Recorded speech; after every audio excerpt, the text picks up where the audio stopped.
सिर्फ इतनी बात कहना चाहता हूं कि मैंने हिंदुस्तान का जो थोड़ा बहुत इतिहास पढ़ा है और अपने बचपन में जो देखा है, उसमें हिंदुस्तान की आम जनता ने मिलजुल के रहना सीखा था।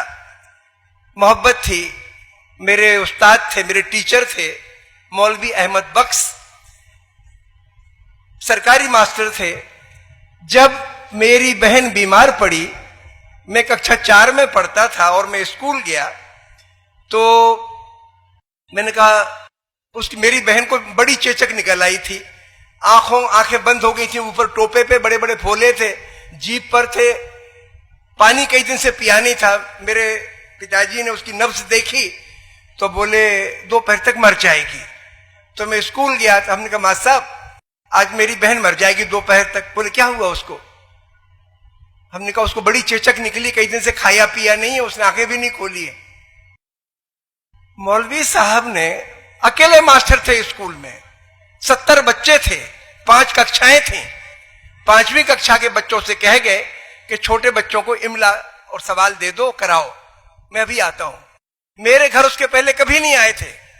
उस दिन एक लोटे में पानी लिया, रास्ते में नीम का एक पेड़ था, उसके कुछ पत्ते तोड़े, घर आए। मैं अपनी माँ को बाई कहता था, तो उन्हें दरवाजे पे आवाज लगाई बाई, तो मेरी माँ गई और उनके पांव छुए। हमारे यहाँ रिवाज है, टीचर के को उस्ताद गुरु मानते। मेरी माँ ने उनके पांव छुए और रो पड़ी। बोली आज माँ साहब मेरी माँ बेटी मर रही है। बोली कहाँ है बेटी? उन्होंने कहा वो पड़ी है। वो गए तो कुरान शरीफ में कुछ आयत हैं, दुआ की आयतें हैं, उन्होंने दुआ की और मेरी बेटी के वो पत्ते का पानी थोड़ा उसके चेहरे पे छिड़क दिया। उसने थोड़ी सी आंखें हल्की सी मिलकाई और वो चले आए।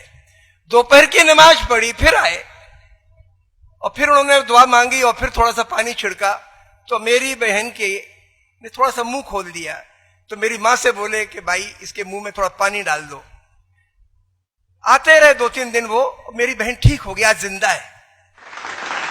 ये हमारे हिंदुस्तान की तहजीब है। भूल जाओ राजाओं ने क्या किया, गुंडों ने क्या किया, लुटेरों ने क्या किया। हिंदुस्तान का आवाम तो ये है।